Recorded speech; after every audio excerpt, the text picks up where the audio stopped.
Hi everyone, welcome to week 15 of your course, the last week of Global Studies 652. I've really enjoyed teaching this course. I hope you've enjoyed taking this course.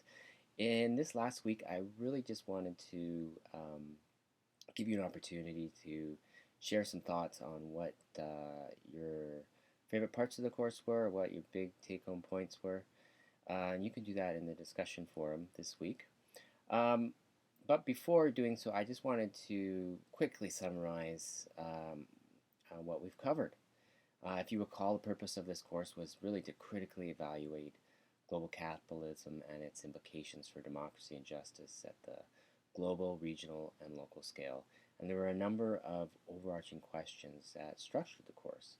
For example, question number one, what is the nature of today's global capitalist system? Question number two, what forms of injustice does it produce?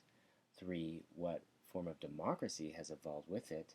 And four, what kind of democratic response is required to achieve a more just world? And over the course of a number of weeks and readings, we've addressed these questions in many different ways. So, reading Harvey, we learned how crisis was integral to the capitalist system. We were introduced to concepts like creative destruction, accumulation by dispossession, and really got a sense of the nature of the global capitalist system. When it comes to the forms of injustice that are produced, we read a bit of Saskia Sassen's work and focused most closely on her notion of expulsion.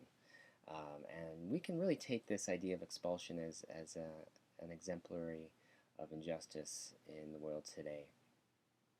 What form of democracy has evolved with it? Well, we looked at liberal democracy, in particular the thesis by Francis Fukuyama that it is the pinnacle of human political evolution.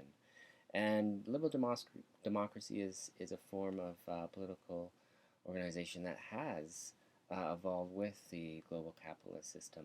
But over a number of readings, we looked at some critiques of this liberal democratic form of organization, particularly the way it has been inflected by neoliberal ideology.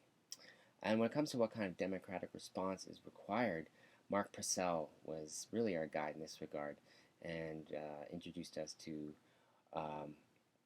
the idea of rethinking democracy as not an end state, something that we aspire to reach, but rather as a process of becoming, as something that we're continually undergoing and something that we have to nurture.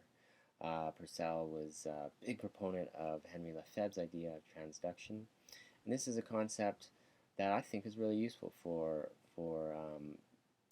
thinking about democracy as more of a process.